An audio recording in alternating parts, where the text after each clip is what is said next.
Halo, Assalamualaikum warahmatullahi wabarakatuh.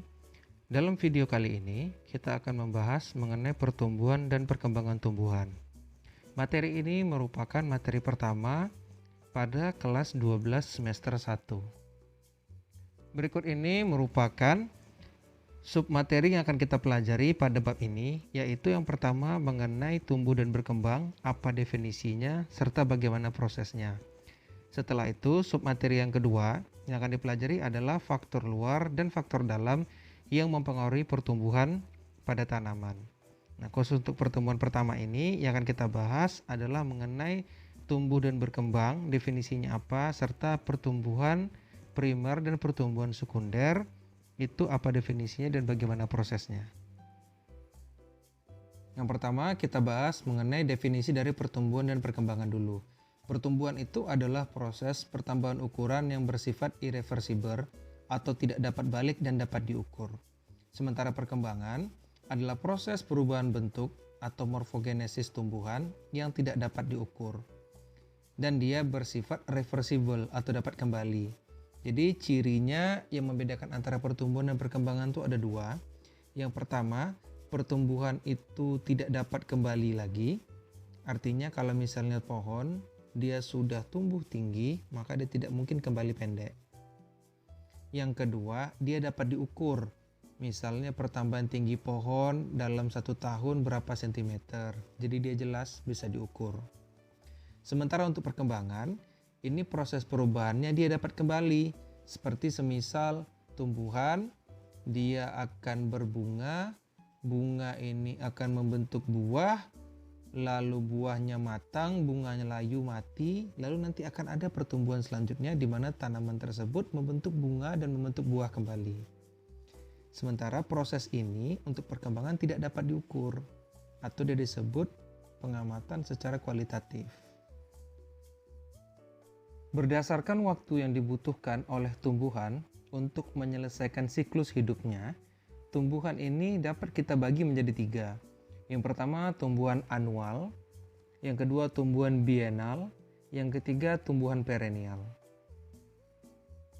Yang pertama kita bahas tumbuhan anual.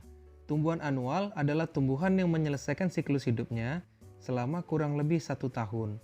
Artinya dia dapat hidup hanya selama 1 tahun dan setelah siklus hidupnya selesai maka tumbuhan tersebut akan mati. Contohnya adalah padi. Selanjutnya yang kedua, tumbuhan bienal. Tumbuhan bienal adalah tumbuhan yang menyelesaikan siklus hidupnya dalam waktu 2 tahun. Pertumbuhan vegetatif pada musim semi atau panas pertama, lalu dilanjutkan dengan pertumbuhan generatif pada musim semi atau panas yang kedua.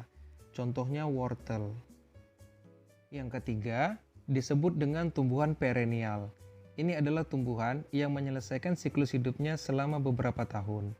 Ada yang hingga ratusan tahun, bahkan ribuan tahun. Salah satu contoh tumbuhan perennial adalah mangga. Pertumbuhan dan perkembangan awal pada tumbuhan terbagi menjadi 2 tahap. Yang pertama, pembentukan embrio, dan yang kedua, perkecambahan atau germinasi. Perkembangan embrio terjadi di dalam bakal biji, di mana ketika serbuk sari yang mengandung inti generatif itu bertemu dengan ovum sehingga dia membentuk zigot. Lalu zigot ini akan tumbuh dan berkembang menjadi embrio tumbuhan.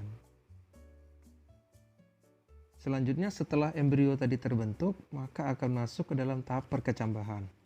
Biji dapat berkecambah jika embrio yang dikandung masih hidup, tidak dormansi, dan keadaan lingkungan menguntungkan. Apakah yang dimaksud dengan dormansi? Dormansi adalah terhambatnya pertumbuhan. Kenapa bisa terhambat? Bisa jadi mungkin karena iklim, cuaca tidak cocok, atau air kurang di lingkungan tempat biji tersebut berada, sehingga pertumbuhannya terhambat. Perkecambahan dimulai setelah imbibisi. Apakah imbibisi ini? Imbibisi adalah masuknya air ke dalam ruang antar sel yang terdapat di dalam biji. Apa tujuannya? Tujuannya adalah untuk memicu proses perkecambahan. Nah, tadi kan perkecambahan tidak dapat terjadi kalau biji ini masih dalam keadaan dorman atau terhambat pertumbuhannya. Nah, tujuannya kita rendam dulu dalam air. Biasanya kalau kita lihat orang sebelum mulai menanam suatu tumbuhan, bijinya tuh direndam dulu. Untuk apa? Agar terjadi proses imbibisi, sehingga air tadi dapat menghilangkan dormansi dan juga memicu proses perkecambahan yang terjadi di dalam biji. Pada tumbuhan, tipe perkecambahan ini terbagi menjadi dua. Yang pertama namanya tipe epigeal atau keping biji muncul di permukaan tanah. Ini terjadi pada tumbuhan dikotil atau tumbuhan yang memiliki keping biji dua. Keping biji ini nama lainnya dapat kita sebut juga kotiledon. Jadi kotiledonnya itu naik ke permukaan tanah. Bila itu terjadi disebut tipe epigeal. Yang kedua namanya tipe hipogeal. Hipogeal ini keping biji tetap berada di bawah permukaan tanah. Ini biasa terjadi pada tumbuhan monokotil atau yang memiliki keping biji satu. Nah, sama seperti tadi, keping biji itu nama lainnya adalah kotiledon. Kotiledonnya tetap berada di bawah tanah. Bila ini terjadi disebut dengan tipe hipogeal. Pada tanaman terdapat dua jenis pertumbuhan. Yang pertama kita sebut pertumbuhan primer, dan yang kedua disebut dengan pertumbuhan sekunder. Pertumbuhan primer ini terjadi karena aktivitas sel meristem. Dia membelah secara mitosis. Sel meristem ini di mana adanya? Ini bisa kita temukan pada ujung akar dan juga ujung batang.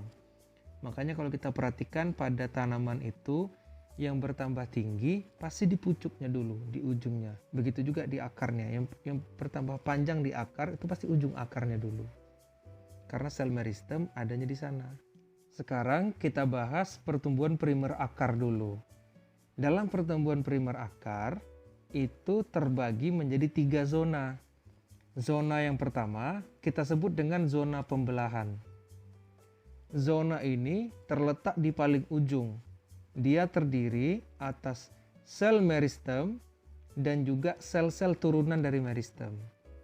Nah, karena ini letaknya paling ujung, dia juga akan membentuk tudung akar yang gunanya melindungi akar ketika akan menembus tanah. Zona yang kedua kita sebut dengan zona pemanjangan. Zona ini terletak di belakang zona pembelahan. Pada zona ini terjadi pemanjangan sel menjadi 10 kali lebih besar dari ukuran awalnya. Kenapa dia harus menjadi lebih besar? Karena gunanya adalah untuk mendorong sehingga ujung akar itu bisa terus masuk ke dalam tanah. Yang ketiga disebut dengan zona pematangan. Zona pematangan terletak di belakang dari zona pemanjangan. Pada zona ini, sel-sel meristem tadi dia mulai terdiferensiasi atau mulai berubah bentuk menjadi jaringan dewasa. Di sini terdapat jaringan dermal, jaringan dasar, dan juga jaringan vaskular atau jaringan pembuluh. Untuk pertumbuhan primer pada batang itu terbagi menjadi dua. Ada namanya tunas terminal atau tunas ujung, dan ada juga yang disebut dengan tunas aksilar atau tunas ketiak. Tunas terminal atau tunas ujung atau kita sebut juga dengan pucuk, dia diapit oleh bakal daun atau disebut juga dengan primordium, terletak di ujung batang sehingga memungkinkan batang ini bisa terus tumbuh ke atas. Jenis tunas yang kedua disebut tunas aksilar atau tunas ketiak, terletaknya pada ketiak daun yang tujuannya dia akan membentuk pertumbuhan cabang atau bunga. Jadi kalau seandainya kalian punya tanaman di rumah, pohon misalnya pohon mangga, kalau mau pohonnya itu daunnya rimbun, cabangnya banyak dan berbuahnya juga banyak, biasakan potong ujungnya untuk mencegah dominansi apikal namanya. Dominansi apikal ini akan memaksa tumbuhan untuk tumbuh ke atas. Sementara kalau dia untuk memperbanyak buah dan memperbanyak cabang, tumbuhan itu pertumbuhannya harus ke samping membentuk cabang. Maka ujungnya dipotong untuk menghilangkan dominansi apikal tadi. Atau mengurangi pertumbuhan pada tunas terminal. Jika tadi kita sudah bahas tentang pertumbuhan primer atau pertumbuhan di mana ujung batang dan ujung akar itu bertambah panjang, selanjutnya kita bahas tentang pertumbuhan sekunder. Ini adalah pertumbuhan yang memicu pembesaran atau penambahan diameter batang. Pertumbuhan sekunder ini terjadi akibat aktivitas sel-sel meristem lateral. Kalau pertumbuhan primer itu akibat meristem primer. Kalau pertumbuhan sekunder disebut meristem lateral atau kadang disebut juga meristem sekunder. Ada dua jenis meristem lateral ini. Yang pertama cambium vaskuler dan yang kedua cambium gabus. Oh iya, meristem lateral ini juga nama lainnya cambium. Pertumbuhan sekunder disebabkan oleh meristem lateral. Dan meristem lateral ini terbagi menjadi dua, yang tadi sudah kita bahas. Yang pertama yaitu cambium vaskuler dan cambium gabus. Pertama kita bahas cambium vaskulernya dulu. Cambium vaskuler ini terletak di antara pembuluh xilem dan pembuluh floem yang ada pada tumbuhan. Nah, dia ini fungsinya menghasilkan sel-sel baru, di mana kalau dia tumbuhnya ke arah dalam, dia akan membentuk xilem sekunder. Sementara kalau dia tumbuhnya ke arah luar, dia akan membentuk floem sekunder.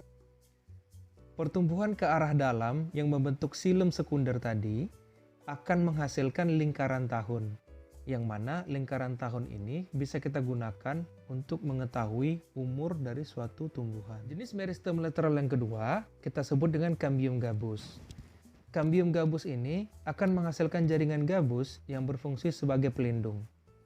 Lapisan gabus akan menggantikan jaringan yang kering dan mengelupas pada bagian luar tumbuhan.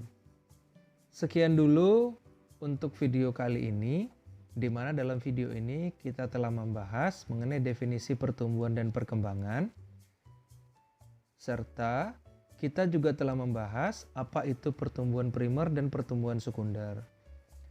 Untuk pertemuan berikutnya, kita akan membahas tentang faktor luar dan faktor dalam yang mempengaruhi pertumbuhan dan perkembangan tumbuhan. Sekian untuk video kali ini. Billahi taufik wa hidayah. Assalamualaikum warahmatullahi wabarakatuh.